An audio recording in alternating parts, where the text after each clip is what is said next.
संत शिरोमणि आचार्य गुरुवर श्री विद्यासागर जी महाराज की जय। और हम योग प्रणेता पूज्य गुरुवर श्री प्रणब में सागर जी महाराज की जय। ओम अरहम नमः। धर्म प्रेमी बंधुओं, श्री तत्वाद सूत्र ग्रंथराज जी के चतुर्थ अध्याय की कक्षा में आप सभी का स्वागत है। अपने में अनूठी प्रथम बार आयोजित श्री तत्वाद सूत्र ग्रंथराज जी के अध्याय 1 की मौखिक सूत्र पाठन परीक्षा सफलतापूर्वक संपन्न हुई, जिसका रिजल्ट अरहम टीम शीघ्र ही घोषित करेगी। द्वितीय अध्याय की मौखिक सूत्र पाठन परीक्षा दिनांक 14 से 28 फरवरी 2023 तक होना निश्चित हुई है। जो किसी भी कारणवश अध्याय 1 की परीक्षा नहीं दे पाए थे, इस बार द्वितीय अध्याय के साथ दे सकते हैं। तो चलिए, हर घर के गुरुकुल में मुनिश्री के सपने को साकार करने के लिए आज हम अध्याय 2 और 3 के सूत्रों का पाठन करते हैं। मोक्ष मार्गस्य नेतारं भेत्तारं कर्म भूव्रतां ज्ञातारं विश्वतत्त्वानां वन्दे तद्गुणलब्धये। औपशमिक छायकौ भावौ मिश्रश्च जीवस्य स्वतत्त्वमौदयिक पारिणामिकौ च द्विनवाष्टादशैकविंशति त्रिभेदा यथाक्रमम्।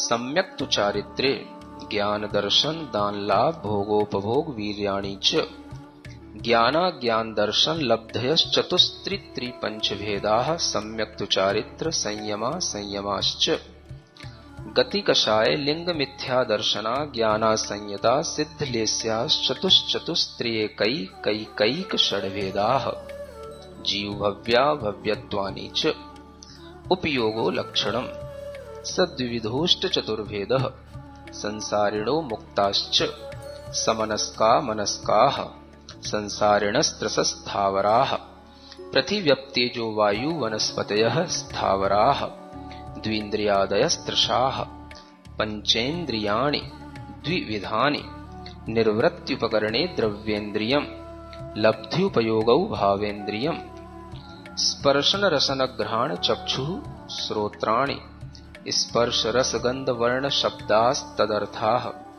श्रुतमनिन्द्रियस्य वनस्पत्यन्तानामेकम् कृमि पिपीलिका भ्रमर मनुष्यादीनामेकैक वृद्धानि संगिनः समनस्काः विग्रहगतौ कर्मयोगः अनुश्रेणी गतिः अविग्रहा जीवस्य विग्रहवती च संसारिणः प्राक् चतुर्भ्यः।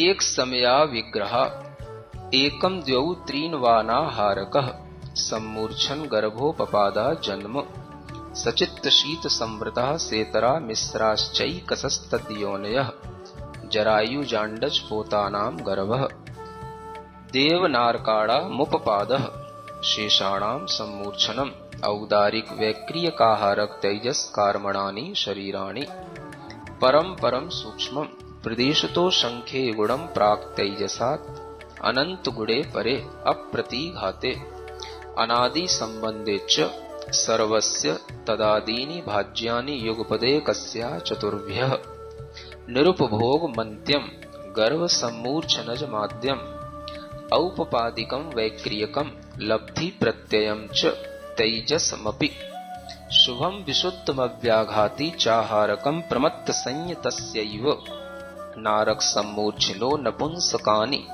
न देवाः शेषास्त्रिवेदाः औपपादिक चरमोत्तम देहा संख्ये वर्षायुषो नपवर्त्यायुषः इति तत्त्वार्थ सूत्रे द्वितीयोऽध्यायः। रत्न शर्करा बालुका पंक धूम तमो महातमः प्रभा भूमयो घनाम्बु वाताकाश प्रतिष्ठाः सप्ताधोधः तासु 30 पंचविंशति पंचदश दस्त्रि पंचोनैक नरक शत सहस्राणि पंच चैव यथाक्रमम् नारका नित्या शुभतरलेश्या परिणाम देह वेदना विक्रियाः परस्परोदीरित दुःखाः संक्लिष्टासुरोदीरित दुःखाश्च प्राक् चतुर्थ्याः तेष्वेक्त्रि सप्तदश सप्तदश द्वाविंशति त्रयस्त्रिंशत् सागरोपमा सत्त्वानां परा स्थितिः जम्बूद्वीप लवणोदादयः शुभ नामानो द्वीप समुद्राः द्विर्द्विर्विष्कम्बाः पूर्वपूर्वपरिक्षेपिणो वलयाकृतयः तन्मध्ये मेरूनाभिर्वृत्तो योजन शतसहस्रविष्कम्भो जम्बूद्वीपः भरतहैमवत् हरिविदेह रम्यक हैरण्यवतैरावत वर्षाः क्षेत्राणि तद्विभाजिनः पूर्वापरायता हिमवन् महाहिमवन् निषद नीलरुक्मी शिखरिणो वर्षधर पर्वताः हेमार्जुन तपनीय वैडूर्य रजत हेममयाः मणिविचित्र पार्श्वा उपरि मूले च तुल्य विस्ताराः पद्म महापद्म तिगिंच केशरी महापुंडरीक पुंडरीका हृदास्तेषामुपरि प्रथमो योजन सहस्रायामस्तदर्ध विष्कम्भो हृदः 10 योजनावगाः तन्मध्ये योजनं पुष्करम् तद्द्विगुणद्विगुणाः हृदाः पुष्कराणि च तन्निवासिन्यो दिव्यः श्रीहरि धृतिकीर्ति बुद्धिलक्ष्म्यः पल्योपमस्थितयः ससामानिक परिषत्काः गंगा सिंधु रोहिद्रोहिताश्या हरिद्धरी कांता सीता सीतोदा नारी नरकांता सुवर्ण रूप्यकूला रक्ता रक्तोदाः सरितस्तन्मध्यगाः द्वयोर्द्वयोः पूर्वाः पूर्वगाः शेषास्त्वपरगाः 14 नदी सहस्र परिवृता गंगा सिन्ध्वादयो नद्यः भरतः 26 पंचयोजन शत विस्तारः 60 भागा योजनस्य तद्द्विगुण द्विगुण विस्ताराः वर्षधर वर्षा विदेहान्ताः उत्तरा दक्षिण तुल्याः भरतैरावतयोर्वृद्धिराशौ 6 समयाभ्यामुत्सर्पिण्यवसर्पणीभ्याम् ताभ्यामपरा भूमयोऽवस्थिताः एक द्वित्रिपल्योपम स्थितयो हैमवतक हारिवर्षक दैव कुर्वकाः तथोत्तराः विदेहेषु संख्ये कालाः भरतस्य विष्कम्भो जम्बूद्वीपस्य 90 शतभागः द्विर्धात्की खण्डे पुष्करार्धे च प्राङ्मानुषोत्तरान् मनुष्याः आर्या म्लेच्छाश्च भरतैरावत विदेहा कर्म भूमियोऽन्यत्र देवकुरुत्तर कुरुभ्यः नृस्थिति परावरे त्रिपल्योपमान्तर मुहूर्ते तिर्यक योनिजानां च इति तत्वार सूत्रे 3ोऽध्यायः। सच में सूत्रों का शुद्ध उच्चारण करने से मन कितना शांत हो जाता है।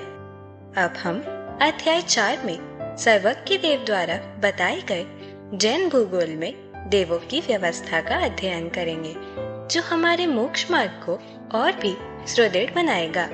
आज की कक्षा का क्विक रिवीजन करने से पहले हम समझते हैं कि क्या देवों के विषय में हमारे मन की सभी भ्रांतियां दूर हो रही हैं?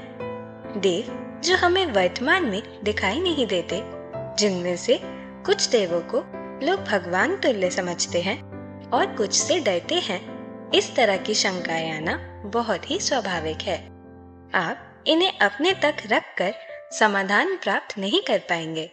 ऐसा न सोचे कि कोई दूसरा पूछ लेगा, ना ही अपने पर डाउट करे कि ये पूछने लायक है या नहीं। यदि आपने भी मन में डर या भ्रांति के कारण अपनी शंकाओं को सीमित कर रखा है, तो तुरंत ही बड़ी आसानी से अपने सवाल को मुनिश्री तक पहुंचाएं। QR कोड को स्कैन कीजिए या विजिट कीजिए go.arham.yoga/ttv शंका। ध्यान रखें, कोई भी सवाल छोटा या बड़ा नहीं होता। आपके सवाल से बहुत लोगों का ज्ञान बढ़ सकता है, तो निसंकोच होकर सवाल पूछिए। चलिए आज की कक्षा का एक क्विक रिवीजन कर लेते हैं।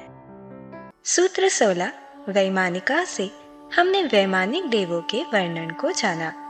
मुनिश्री के चिंतन अनुसार भवनत्रिक के भवनवासी, व्यंतर और ज्योतिषिक की अपेक्षा वैमानिक देव विशेष होते हैं।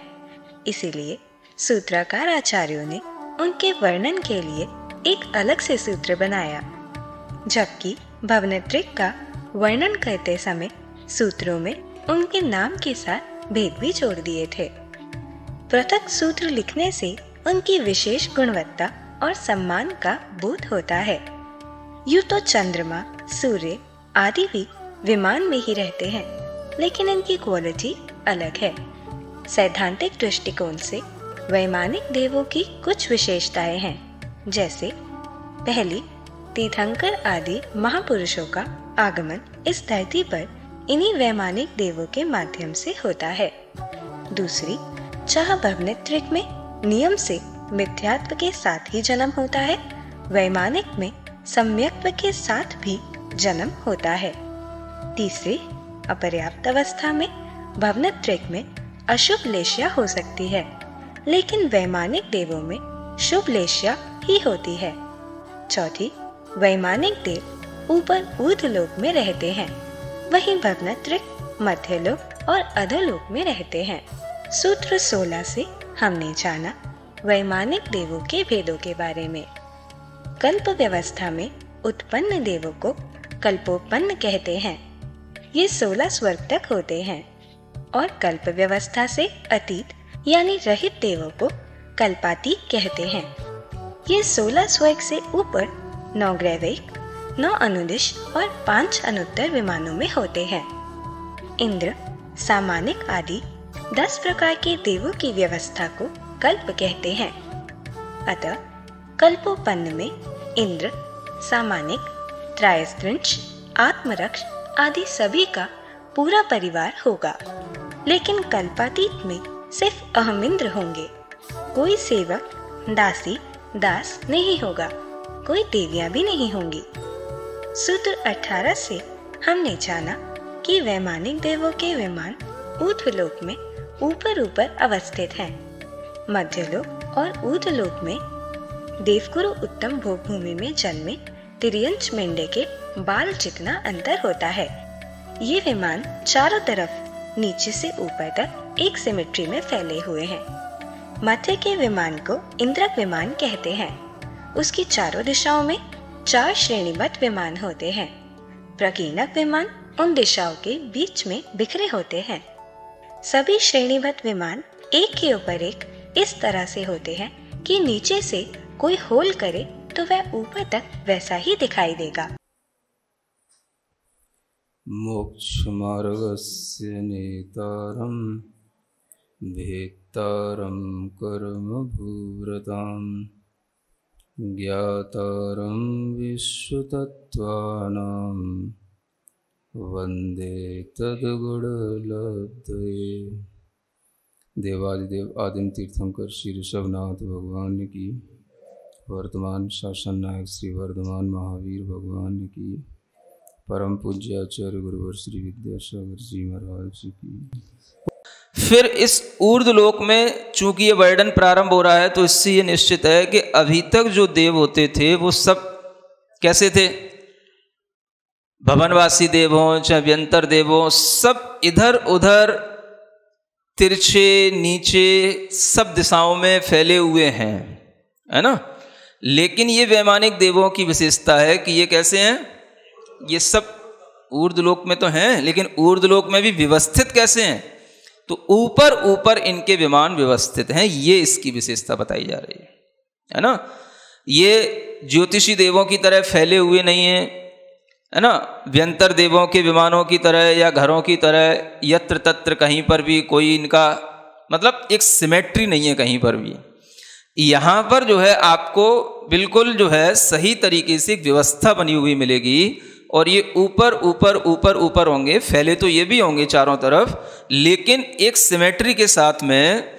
जैसे कि नीचे से ऊपर तक अगर आप देखो तो जो उनके सेंटर का विमान होगा उसे कहते हैं इंद्रक विमान। क्या बोलते हैं? इंद्रक विमान, जो बिल्कुल बीचों बीच में होता है। फिर उसकी चारों दिशाओं में 4 विमान होते हैं, उन्हें बोलते हैं श्रेणीबद्ध विमान। क्या बोलते हैं? श्रेणीबद्ध विमान। और उन दिशाओं के बीच में जो बिखरे हुए रहते हैं वो कहलाते हैं प्रकीर्णक विमान। क्या बोलते हैं? प्रकीर्णक विमान। तो ऐसे 3 प्रकार के विमान फैले हुए रहते हैं। अब इनमें जो श्रेणीबद्ध हैं वो सभी श्रेणीबद्ध विमान एक के ऊपर एक के ऊपर एक, है ना। जैसे नीचे से आप कोई होल किए और वो ऊपर तक वो होल वैसा ही दिखाई दे, तो उस तरह से ये सभी विमान ऊपर ऊपर, मतलब इनका जो इंद्रक विमान होगा वो तो सब एक के ऊपर एक के ऊपर एक ही मिलेंगे। बाकी जो बिखरे हुए फैले हुए होंगे वो प्रकीर्णक विमान होंगे, वो उनके श्रेणीबद्ध विमान होंगे। तो इस तरह से इनकी यह जो व्यवस्था है ये ऊपर ऊपर ऊपर ऊपर इस तरह से बनती है। अभी तो ऊपर ऊपर समझो, मध्य लोक की कोई भी उपमा ऊर्ध लोक के लिए देना अभी समझ में नहीं आ रहा है। अभी तो आप देखते जाओ क्या सुनने को आ रहा है कि अगर ये ऊपर स्थित हैं तो कितना ऊपर स्थित हैं ये तो समझ में आ गया कि इस भूमि तल से ये 1,00,000 योजन और 40 योजन की चूलिका है ना, और उसके बाद में एक बाल के अंतर, और वहां से शुरू हो जाता है सबसे पहला जो इंद्रक विमान है उसका नाम है ऋजु विमान, है ना। जो आगे आने वाले सबसे पहला जो सौधर्म पटल है, सौधर्म स्वर्ग है, उसका यह पहला विमान यहां से प्रारंभ होता है। इसका नाम क्या है? ऋजु विमान। और ये 45 लाख योजन विस्तार के साथ में है, पूरे 2.5 द्वीप के बराबर। सुन रहे हो? पहला विमान है ना।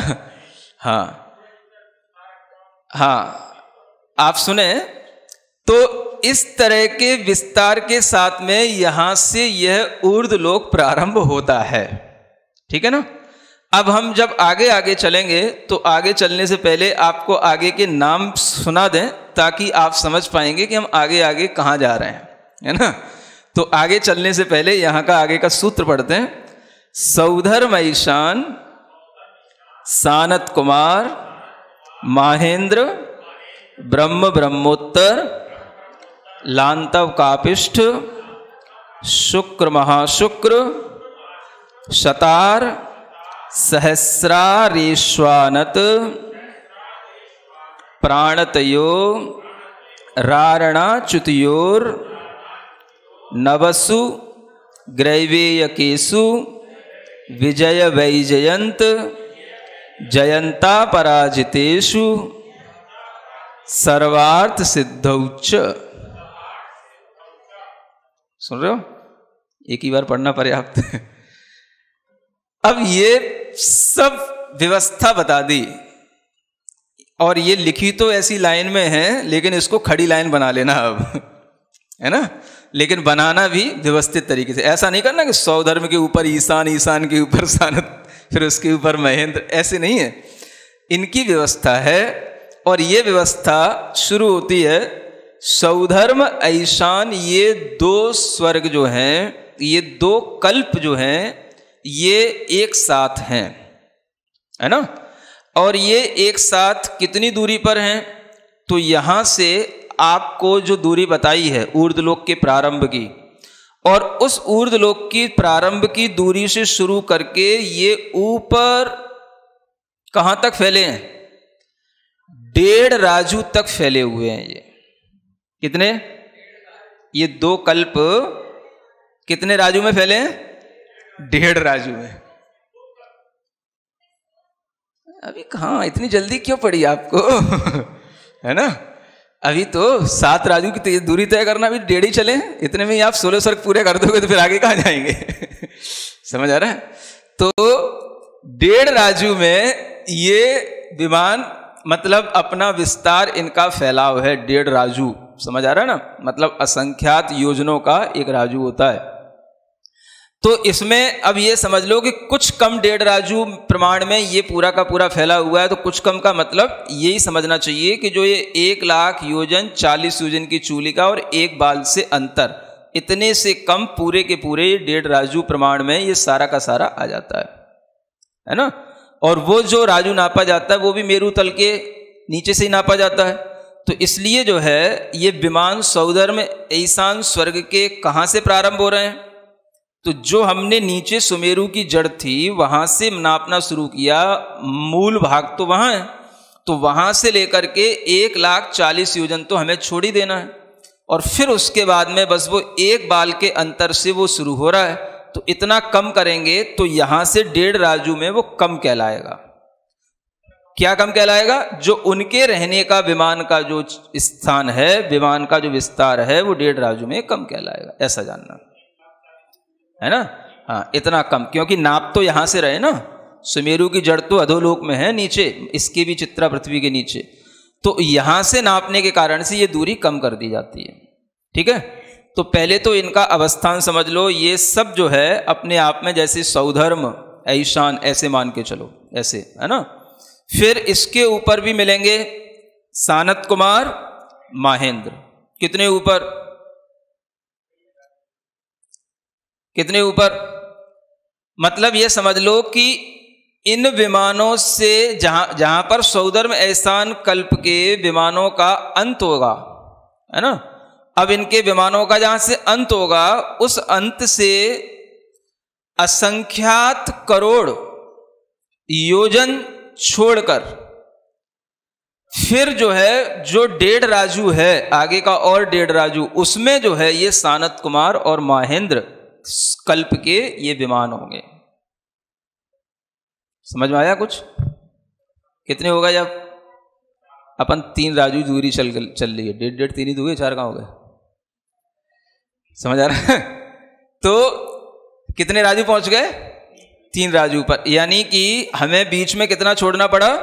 सौधर्म ईशान के ऊपर आपको असंख्यात करोड़ योजन छोड़ करके। ठीक है, अब इसके आगे जो ब्रह्म आएगा, ब्रह्मोत्तर आएगा, है ना, ये भी पैरेलल में एक साथ ही है, लेकिन यहां पर आधा राजू में इनका फैलाव है ना, उसमें केवल असंख्यात योजन छोड़ करके आधा राजू।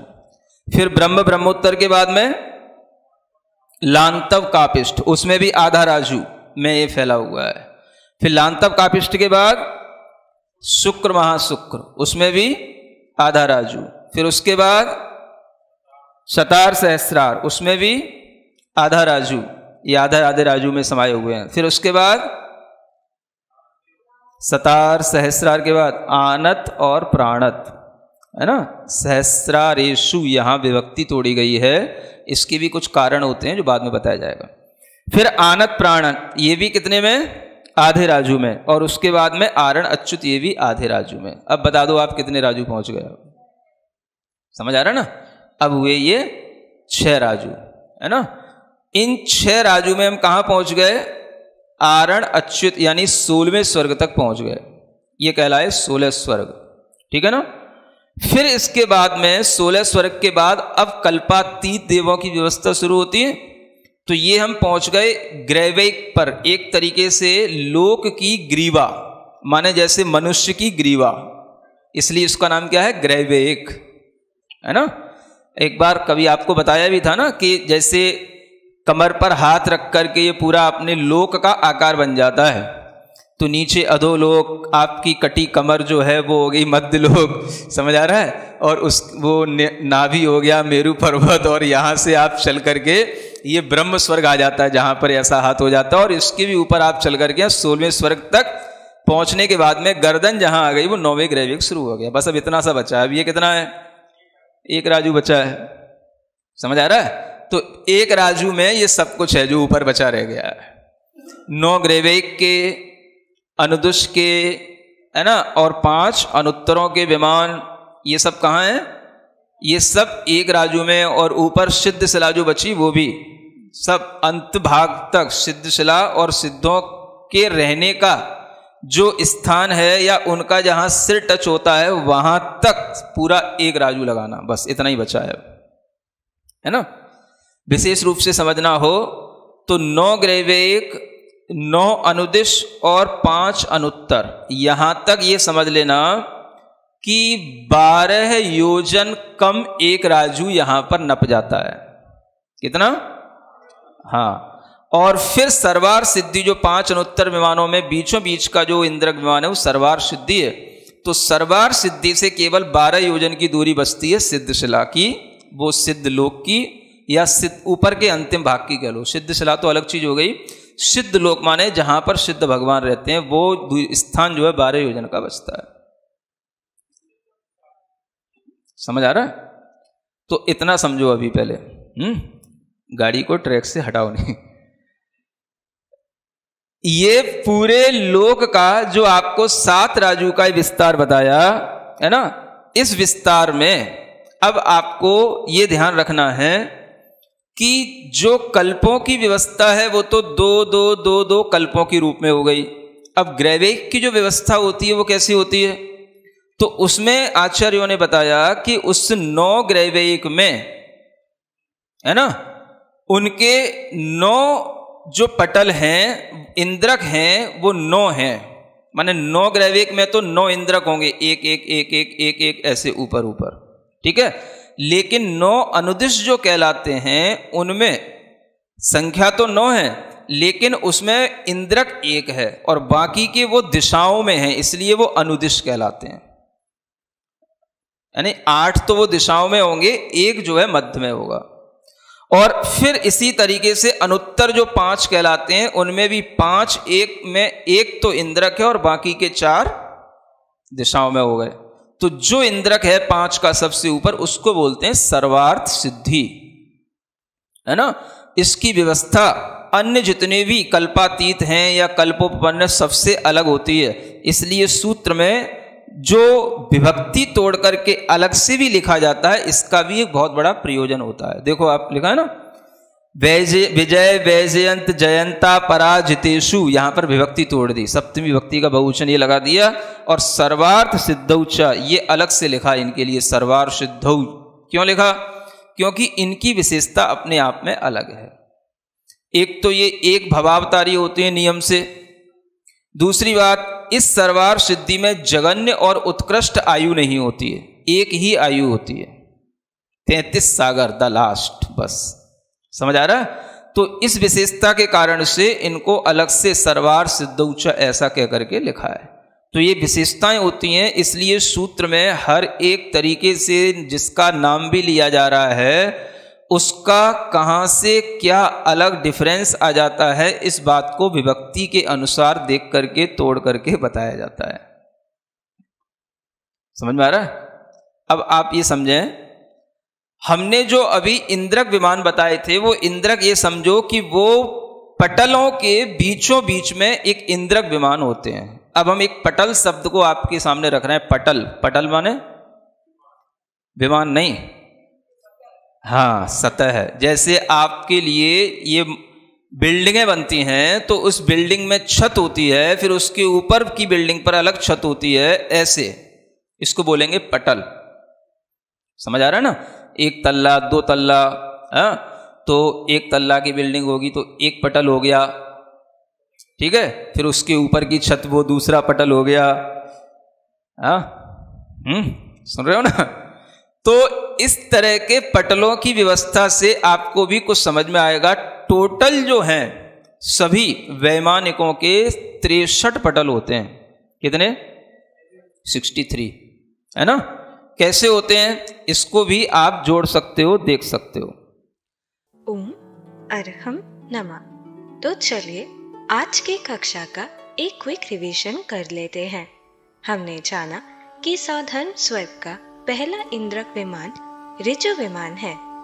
यह मेरु पर्वत की चूलिका से 1 बाल की दूरी पर स्थित है और 45 लाख योजन विस्तार वाला है, अर्थात पूरे 2.5 द्वीप के बराबर है। सूत्र 19 में हमने 16 कल्पों और कल्पातीतों की व्यवस्था को समझा। सौधर्म और ईशान स्वर्ग या कल्प एक साथ हैं। इनका फैलाव ऊर्ध्वलोक के प्रारंभ से 1.5 राजु तक है। 1 राजु असंख्यात योजनों का होता है। चूंकि नाप सुमेरु की जड़ से शुरू होता है, 1.5 राजु में हम 1,40,000 योजन छोड़ देते हैं। सानप कुमार और महेंद्र कल्प के विमान सौधर्म ईशान विमानों के अंत से असंख्यात करोड़ योजन छोड़कर 1.5 राजु में होते हैं। इसके पश्चात कल्पों के 6 जोड़े ब्रह्म, ब्रह्मोत्तर, लांतव, कापिष्ट, शुक्र, महाशुक्र, शतार, सहस्त्रार, आनत, प्राणत और आरण अच्युत के विमान असंख्यात योजन छोड़कर आधे आधे राजु में होते हैं। इस प्रकार 6 राजु में 16 स्वर्ग होते हैं। मुनिश्री ने समझाया कि जैसे कमर पर हाथ रखकर पैर फैलाकर अगर मनुष्य खड़ा हो जाए तो पूरे लोक का आकार बनता है। नीचे अधोलोक, कमर हो गई मध्यलोक, नाभि हो गई मेरु पर्वत, गर्दन तक 16 स्वर्ग, गर्दन या ग्रीवा से 9 ग्रैवेक शुरू हो जाते हैं। 16 स्वर्ग के बाद शेष एक राजू में 9 ग्रैवेक, 9 अनुदिश, 5 अनुत्तर और सिद्धलोक होता है। सिद्धलोक में सिद्ध भगवान रहते हैं। यह 12 योजन का होता है। यह सर्वार्थ सिद्धि से केवल 12 योजन दूर है। इस तरह 9 ग्रैवेक, 9 अनुदिश और 5 अनुत्तर 12 योजन कम एक राजू में आते हैं। हमने जाना कि 9 ग्रैवेक एक के ऊपर एक 9 पटलों में होते हैं। इनके 9 इंद्रक विमान एक के ऊपर एक होते हैं। 9 अनुदिश में एक इंद्रक होता है और बाकी 8 दिशाओं में होते हैं, इसीलिए उन्हें अनुदिश कहते हैं। इसी प्रकार 5 अनुत्तर में एक इंद्रक है और बाकी 4 दिशाओं में होते हैं। यह इंद्रक सबसे ऊपर है और इसको सर्वार्थ सिद्धि कहते हैं। सर्वार्थ सिद्धि की व्यवस्था अन्य कल्पातीत और कल्पोपन्न विमानों से अलग है। ये नियम से एक भवतारी होते हैं और यहाँ 33 सागर की ही आयु होती है। जघन्य और उत्कृष्ट आयु नहीं होती। इसीलिए इसे सूत्र में भी विभक्ति तोड़कर अलग से लिखा गया है। आचार्य महाराज ने सूत्र में सप्तमी बहुवचन लगाकर तोड़ दिया और सर्वार्थ सिद्धौ च अलग से लिख दिया। सूत्र में जिसका भी नाम लिया जा रहा है उसका हर एक तरीके से डिफरेंस आ जाता है। हमने जाना कि देवों के सभी विमान कुल 63 पटलों में अवस्थित हैं। इंद्रक विमान पटलों के बीचों बीच में होता है। पटल मतलब विमान नहीं होता, इसका अर्थ है सतह। जैसे बिल्डिंग का तल, एक तल, 2 तल या एक पटल, 2 पटल। तो चलिए अब हम सभी जिनवानी स्तुति करते हैं और तत्पश्चात समय होगा आज के सवाल का। सिरिजिणवाणी जग कल्याणी जग जन मदतम मोहरी जनमण हारी गढ़हर हारी जम जरा भव रोग हरि तिथ्य राणम दिव्य झुणिम जो पढ़ई सुनई मय्ये धारई राणम सौख मणंतम धैर्य सासद मोक्ष पदम पावई सासद मोक्ष पदम पावई। अब समय है आज के प्रतियोगिता प्रश्न में भाग लेकर आकर्षक पुरस्कार जीतने का।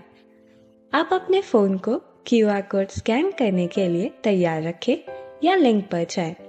आप अपना उत्तर चुनकर हमें कल दोपहर 2 बजे तक भेज सकते हैं। 3 भाग्यशाली विजेताओं को मिलेंगे आकर्षक पुरस्कार। विजेताओं के नाम इसी कार्यक्रम श्रृंखला में हर रविवार को घोषित किए जाएंगे। साथ ही सभी प्रश्नों के सही उत्तर भी बताए जाएंगे। आज का सवाल है 9 अनुदिश में कितने इंद्रक होते हैं? 1, 4, 8, 9। अध्याय 4 की कक्षा 16 के आज के सवाल का सही उत्तर है इंद्रक। अगर आप किसी कारणवश कोड को स्कैन न कर पाए हो तो आप क्लास की वेबसाइट पर जाकर उन्हें अटेम्प्ट कर सकते हैं या दिए गए लिंक और QR कोड को स्कैन कर सकते हैं।